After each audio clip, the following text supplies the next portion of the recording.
ನೋಡಿ ಈಗ ಮಾತಾಡಿದ್ರಲ್ಲ ಕುಮಾರ್ ವಿಶ್ವಾಸು ಆಮೇಲೆ ಯೋಗೇಂದ್ರ ಯಾದವ್ ಅವರು ಕೂಡ ಒಂದು ಸೆಫಾಲಜಿಸ್ಟ್ ಅಂದರೆ ನಿಮ್ಗೆ ಗೊತ್ತಿರ್ಬೋದು ಹಿಂದೆಲ್ಲ ಈ ರಾಜಕೀಯ ಲೆಕ್ಕಾಚಾರಗಳನ್ನು ಹೇಳ್ತಾ ಇದ್ರು.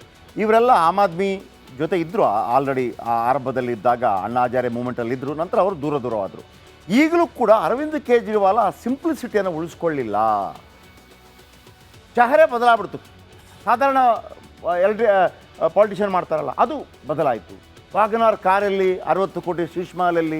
ಆಮೇಲೆ ಸುಳ್ಳು ಅಂತಂದರೆ ನೀವು ಭಾವನಾತ್ಮಕವಾಗಿ ಕಾವೇರಿಯನ್ನು ಕ್ಲೀನ್ ಮಾಡಿ ತೋರಿಸ್ಬೇಕಾಗಿತ್ತು. ಕಾವೇರಿಯನ್ನು ಕ್ಲೀನ್ ಮಾಡ್ತೀನಿ ಕಾವೇರಿ ಅಲ್ಲ ಯಮುನೆಯನ್ನು ಕ್ಲೀನ್ ಮಾಡಿ ತೋರಿಸಿ 3 ವರ್ಷದಲ್ಲಿ ಕ್ಲೀನ್ ಮಾಡಲಿಲ್ಲ. ಆಮೇಲೆ ನೀವು ಏನೆಲ್ಲ ಪ್ರಯತ್ನಗಳು ಪಟ್ರಿ. ಮೊದಲೆಲ್ಲ ಒಂದು ಬ್ರಿಡ್ಜ್ ಕಟ್ಟಿದಾಗ ಅಲ್ಲಿ ಯಾಕೆ ಜನಸಾಮಾನ್ಯರಿಗೆ ಇಷ್ಟ ಆಗಿದ್ರು ಕೇಜ್ರಿವಾಲ್ ಒಂದು ಬ್ರಿಡ್ಜ್ ಕಟ್ತಾರೆ, ಅದು ಬಾಕಿದವ್ರು ಕಟ್ಟಿದ್ದಕ್ಕೆ 3,000 ಕೋಟಿ ಬೇಕು, ಇವರೊಂದು 400-500 ಕೋಟಿಯಲ್ಲಿ ಕಟ್ಬಿಡ್ತಾರೆ. ನೋಡಿ ಇಷ್ಟು ದುಡ್ಡು ಉಳೀತು ಅಂತ ಹೇಳ್ತಾರೆ. ಇವ್ರ ಬಗ್ಗೆ ಒಂದು ಅಪಾರವಾದ ಕ್ರೇಜ್ ಇತ್ತು. ಆ ಕ್ರೇಜಲ್ಲೇ ಅವರು ಮುಳುಗೋಗ್ಬಿಟ್ರು. ಎಲ್ಲ ನಾಯಕರು ಇಲ್ಲಿಗೆ ಹತ್ತಿದಾಗ ಹಾಳಾಗ್ಬಿಡ್ತಾರೆ. ಎನಿಹೌ ಈಗ ಸೋತಿದ್ದಾರೆ. ಯಾಕಂದರೆ ಕಾಂಗ್ರೆಸ್ಗೆ ದೊಡ್ಡ ಪರ್ಯಾಯವಾಗಿ ಆಗ್ತಾ ಇತ್ತು ಅದು. ಯಾಕಂದರೆ ಪಂಜಾಬ್ನಲ್ಲಿ ಗೆದ್ದಿದ್ದಾರೆ, ಈಗಲೂ ಕೂಡ ಇದೆ. ಈಗ ನಿಮಗೆ SP ಇದೆ, ಯಾವುದು ಮುಲಾಯಂ ಸಿಂಗ್ ಯಾದವ್ ಅವರ ಮಗನ ಪಾರ್ಟಿ ಇದೆ. ಅದು ಉತ್ತರ ಪ್ರದೇಶ ಬಿಟ್ಟರೆ ಬೇರೆ ಕಡೆ ಬರೋದಿಲ್ಲ. ಮಾಯಾವತಿ ಪಾರ್ಟಿ ಅಲ್ಲಿ ಬಿಟ್ಟರೆ ಬೇರೆ ಕಡೆ ಬರೋದಿಲ್ಲ. ಅಥವಾ ಎಲ್ಲಿ ನಿಮಗೆ ಬಿಹಾರದಲ್ಲಿರುವಂಥ ಲಾಲು ಪ್ರಸಾದ್ ಯಾದವ್ ಪಾರ್ಟಿ ಇರ್ಬೋದು, ಅಥವಾ ನಿತೀಶ್ ಕುಮಾರ್ ಪಾರ್ಟಿ ಇರ್ಬೋದು, ಅಲ್ಲಿ ಬಿಟ್ಟರೆ ಬೇರೆ ಕಡೆ ಬರೋದಿಲ್ಲ. ಅಥವಾ ಕರ್ನಾಟಕದ JDS ಕರ್ನಾಟಕ ಬಿಟ್ಟರೆ ಬೇರೆ ಕಡೆ ದೊಡ್ಡ ಪ್ರಮಾಣದಲ್ಲಿ ಏನಿಲ್ಲ. ಆಮೇಲೆ ಒಡಿಶಾದಲ್ಲಿ ಬಿಜು ಪಟ್ನಾಯಕ್ ಪಾರ್ಟಿ ಅದು ಬಿಟ್ಟರೆ ಬೇರೆ ಕಡೆ ಇಲ್ಲ. DMK ತಮಿಳ್ನಾಡು ಬಿಟ್ಟರೆ ಬೇರೆ ಕಡೆ ಇಲ್ಲ. ಅಥವಾ TDP ಆಂಧ್ರ ಪ್ರದೇಶ ಬಿಟ್ಟರೆ ಬೇರೆ ಕಡೆ ಇಲ್ಲ. ಆದರೆ ಆಮ್ ಆದ್ಮಿ ಹಂಗಿರಲಿಲ್ಲ. ಆಮ್ ಆದ್ಮಿ ಡೆಲ್ಲಿಯಲ್ಲಿ ಸರ್ಕಾರ ರಚನೆ ಮಾಡ್ತು, ಆಮೇಲೆ ಕಾಂಗ್ರೆಸ್ಸಿಂದ ಕಿತ್ತುಕೊಂಡು ಪಂಜಾಬಲ್ಲಿ ಸರ್ಕಾರ ರಚನೆ ಮಾಡ್ತು, ಆಮೇಲೆ ಗುಜರಾತ್ನಲ್ಲಿ ಟಕ್ಕರ್ ಕೊಡ್ತು, ಗೋವಾದಲ್ಲಿ ಟಕ್ಕರ್ ಕೊಡ್ತು, ಕರ್ನಾಟಕದಲ್ಲಿ. ಸೊ ಕಾಂಗ್ರೆಸ್ಗೆ ದೊಡ್ಡ ಪರ್ಯಾಯವಾಗಿ ಬರ್ತಾಯಿತ್ತು. ಆಮೇಲೆ ಎಲ್ರಿಗೊಂದು ಕಾಂಗ್ರೆಸ್ಗೆ ಪರ್ಯಾಯನೋ BJPಗೆ ಪರ್ಯಾಯನೋ ಒಂದು ಪಾರ್ಟಿ ಎಲ್ರಿಗೂ ಬೇಕು ಅಂತಿತ್ತು. ಈಗ ಇಲ್ಲದೆ ಇವ್ರದ್ದೇ ಆಗತ್ತಪ್ಪ, ನೀನು 5 ವರ್ಷ ಮಾಡು, ನಾನು 5 ವರ್ಷ ಮಾಡು ಬೇಕಿತ್ತು. ಆದರೆ ಸ್ವಂತ ತಪ್ಪಿನಿಂದಾಗಿ ಅನಾಹುತವನ್ನು ಮಾಡ್ಕೊಂಡಿದ್ದಾರೆ ಅರವಿಂದ್ ಕೇಜ್ರಿವಾಲ್. ಈಗ ಬನ್ನಿ, ಯಾರೆಲ್ಲ ಮುಖ್ಯಮಂತ್ರಿ ಆಗ್ಬೋದು, ಇದು ಒಂದು ಊಹೆ ಅಷ್ಟೇ, ಹೇಳೋಕ್ಕಾಗಲ್ಲ. BJP ಏನು ಬೇಕಿದ್ರೂ ಮಾಡ್ಬೋದು. ಪರ್ವೇಶ್ ಶರ್ಮಾ ಕೇಜ್ರಿವಾಲ್ ಅವರನ್ನು ಸೋಲಿಸಿದವರು. ಇವರು ಮಾಜಿ ಮುಖ್ಯಮಂತ್ರಿ ಸಾಹೇಬ್ ಸಿಂಗ್ ವರ್ಮಾ ಅವರ ಪುತ್ರ. ಇವರು ರೇಸಲ್ಲಿದ್ದಾರೆ. ಇನ್ನು ವೀರೇಂದ್ರ ಸಚ್ದೇವ್ ದೆಹಲಿ BJP ಅಧ್ಯಕ್ಷರು, ಇವರು ಕೂಡ ರೇಸಲ್ಲಿದ್ದಾರಂತೆ. ನುಪುರ್ ಶರ್ಮಾ ತಮ್ಮ ಹೇಳಿಕೆಗಳಿಂದ ಭಾಳ ಕುಖ್ಯಾತಿ ಎಲ್ಲ ಪಡ್ಕೊಂಡಿದ್ರು. ಕಟ್ಟರ ಹಿಂದುತ್ವವಾದಿ, ಇವ್ರಿಗೂ ಚಾನ್ಸ್ ಇದೆಯಂತೆ. ಬಾನ್ಸುರಿ ಸ್ವರಾಜ್ MP ಆಗಿದ್ದಾರೆ. ಸುಷ್ಮಾ ಸ್ವರಾಜ್ ಅವರ ಪುತ್ರಿ ಸುಷ್ಮಾ ಸ್ವರಾಜ್ ಈ ಹಿಂದೆ ಕೂಡ ಅಲ್ಲಿ ಮುಖ್ಯಮಂತ್ರಿ ಆಗಿದ್ದರು, ಸಣ್ಣ ವಯಸ್ಸು. ರಮೇಶ್ ಬಿದೂರಿ ಸೋತಿದ್ದಾರೆ, ಕರ್ಮಠ ಹಿಂದುತ್ವವಾದಿ, ಆ್ಯಂಡ್ ಇವ್ರಿಗೂ ಅವಕಾಶ ಇರ್ಬೋದು. ಮಂಜಿಂದರ್ ಸಿಂಗ್ ಸಿರ್ಸಾ ಸಿಖ್ ಮುಖಂಡರು, ಇವರು ಕೂಡ ರೇಸಲ್ಲಿದ್ದಾರೆ. ರವೀಂದ್ರ ಸಿಂಗ್ ನೇಗಿ ದೊಡ್ಡ ಅಂತರದಲ್ಲಿ ಗೆದ್ದವರು, ಇವರು ಕೂಡ ಚಾನ್ಸಸ್ ಇದೆ. ಕಪಿಲ್ ಮಿಶ್ರಾ ಕಟ್ಟರ್ ಹಿಂದುತ್ವವಾದಿ, ಇವರಿಗೆ. ದುಷ್ಯಂತ್ ಗೌತಮ್ ದಲಿತ ಮುಖಂಡರಿದ್ದಾರೆ, ಇವರು ಕೂಡ ರೇಸಲ್ಲಿದ್ದಾರೆ. ಆಮೇಲೆ BJP ತಲೆಯಲ್ಲಿ ಏನು ಓಡುತ್ತೆ ಯಾರಿಗೂ ಗೊತ್ತಿಲ್ಲ, ಯಾಕಂದರೆ ಅವರಿಗೆ ಇದನ್ನು ಉಳಿಸ್ಕೊಳ್ಬೇಕಾಗಿದೆ.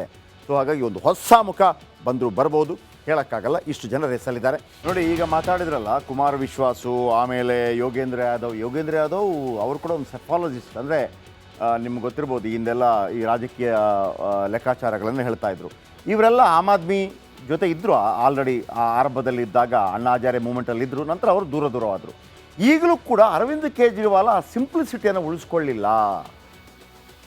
ಚಹರೆ ಬದಲಾಗ್ಬಿಡ್ತು. ಸಾಧಾರಣ ಎಲ್ರಿ ಪಾಲಿಟಿಷಿಯನ್ ಮಾಡ್ತಾರಲ್ಲ ಅದು ಬದಲಾಯಿತು. ವಾಗನಾರ್ ಕಾರಲ್ಲಿ 60 ಕೋಟಿ ಶೀಶ್ ಮಹಲಲ್ಲಿ. ಆಮೇಲೆ ಸುಳ್ಳು ಅಂತಂದರೆ ನೀವು ಭಾವನಾತ್ಮಕವಾಗಿ ಕಾವೇರಿಯನ್ನು ಕ್ಲೀನ್ ಮಾಡಿ ತೋರಿಸ್ಬೇಕಾಗಿತ್ತು. ಕಾವೇರಿಯನ್ನು ಕ್ಲೀನ್ ಮಾಡ್ತೀನಿ ಕಾವೇರಿ ಅಲ್ಲ ಯಮುನೆಯನ್ನು ಕ್ಲೀನ್ ಮಾಡಿ ತೋರಿಸಿ 3 ವರ್ಷದಲ್ಲಿ ಕ್ಲೀನ್ ಮಾಡಲಿಲ್ಲ. ಆಮೇಲೆ ನೀವು ಏನೆಲ್ಲ ಪ್ರಯತ್ನಗಳು ಪಟ್ರಿ.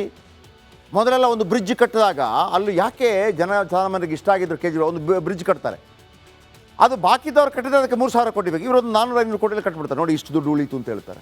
ಇವ್ರ ಬಗ್ಗೆ ಒಂದು ಅಪಾರವಾದ ಕ್ರೇಜ್ ಇತ್ತು. ಆ ಕ್ರೇಜಲ್ಲೇ ಅವರು ಮುಳುಗೋಗ್ಬಿಟ್ರು. ಎಲ್ಲ ನಾಯಕರು ಇಲ್ಲಿಗೆ ಹತ್ತಿದಾಗ ಹಾಳಾಗ್ಬಿಡ್ತಾರೆ. ಎನಿಹೌ ಈಗ ಸೋತಿದ್ದಾರೆ. ಯಾಕಂದರೆ ಕಾಂಗ್ರೆಸ್ಗೆ ದೊಡ್ಡ ಪರ್ಯಾಯವಾಗಿ ಆಗ್ತಾ ಇತ್ತು ಅದು. ಯಾಕಂದರೆ ಪಂಜಾಬ್ನಲ್ಲಿ ಗೆದ್ದಿದ್ದಾರೆ, ಈಗಲೂ ಕೂಡ ಇದೆ.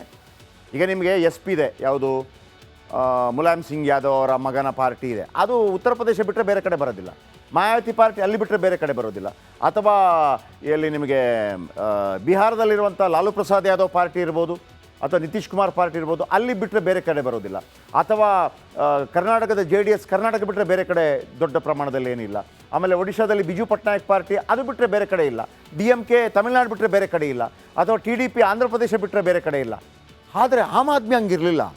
ಆಮ್ ಆದ್ಮಿ ಡೆಲ್ಲಿಯಲ್ಲಿ ಸರ್ಕಾರ ರಚನೆ ಮಾಡ್ತು, ಆಮೇಲೆ ಕಾಂಗ್ರೆಸ್ಸಿಂದ ಕಿತ್ತುಕೊಂಡು ಪಂಜಾಬಲ್ಲಿ ಸರ್ಕಾರ ರಚನೆ ಮಾಡ್ತು, ಆಮೇಲೆ ಗುಜರಾತ್ನಲ್ಲಿ ಟಕ್ಕರ್ ಕೊಡ್ತು, ಗೋವಾದಲ್ಲಿ ಟಕ್ಕರ್ ಕೊಡ್ತು, ಕರ್ನಾಟಕದಲ್ಲಿ.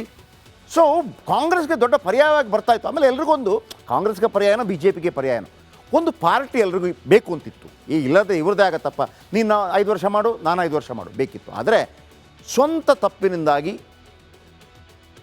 ಅನಾಹುತವನ್ನು ಮಾಡ್ಕೊಂಡಿದ್ದಾರೆ ಅರವಿಂದ್ ಕೇಜ್ರಿವಾಲ್. ಈಗ ಬನ್ನಿ, ಯಾರೆಲ್ಲ ಮುಖ್ಯಮಂತ್ರಿ ಆಗ್ಬೋದು, ಇದು ಒಂದು ಊಹೆ ಅಷ್ಟೇ, ಹೇಳೋಕ್ಕಾಗಲ್ಲ. BJP ಏನು ಬೇಕಿದ್ರೂ ಮಾಡ್ಬೋದು. ಪರ್ವೇಶ್ ಶರ್ಮಾ ಕೇಜ್ರಿವಾಲ್ ಅವರನ್ನು ಸೋಲಿಸಿದವರು.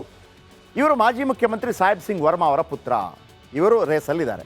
ಇನ್ನು ವೀರೇಂದ್ರ ಸಚ್ದೇವ್ ದೆಹಲಿ BJP ಅಧ್ಯಕ್ಷರು, ಇವರು ಕೂಡ ರೇಸಲ್ಲಿದ್ದಾರಂತೆ. ನುಪುರ್ ಶರ್ಮಾ ತಮ್ಮ ಹೇಳಿಕೆಗಳಿಂದ ಭಾಳ ಕುಖ್ಯಾತಿ ಎಲ್ಲ ಪಡ್ಕೊಂಡಿದ್ರು, ಕಟ್ಟರ್ ಹಿಂದುತ್ವವಾದಿ, ಇವ್ರಿಗೂ ಚಾನ್ಸ್ ಇದೆಯಂತೆ.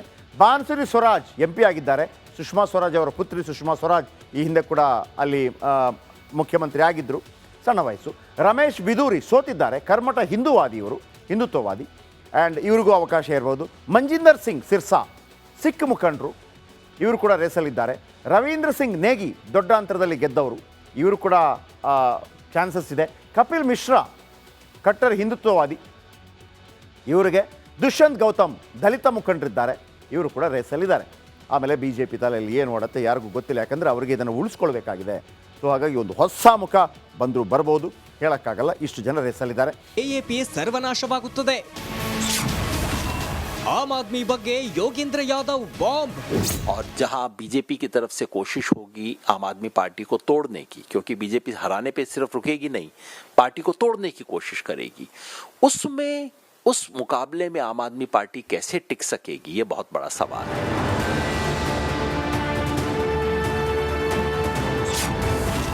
ಕೇಜ್ರಿವಾಲ್ ಎಲ್ಲ ಕನಸು ನುಚ್ಚು ನೂರು ಮಾಡಿದ್ರು, बीजेपी ಆದ್ರೂ ಒಳ್ಳೆ ಕೆಲಸ ಮಾಡಲಿ ಎಂದ ಕುಮಾರ್।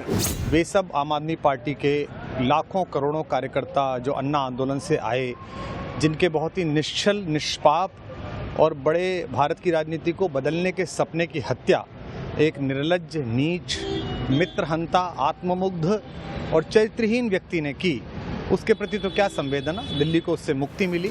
ಕೇಜ್ರಿವಾಲ್ ಜೊತೆಗಿದ್ದವರೇ ಸಿಡಿದೆದ್ದಿದ್ದಾರೆ। ಈಗ ಮಾಜಿ ಸಿಎಂ ಸೋತಿದ್ರಿಂದ ವಿಧಾನಸಭೆಗೂ ಹೋಗುವ ಹಕ್ಕನ್ನ ಕಳೆದುಕೊಂಡಿದ್ದಾರೆ। News desk republic Kannada.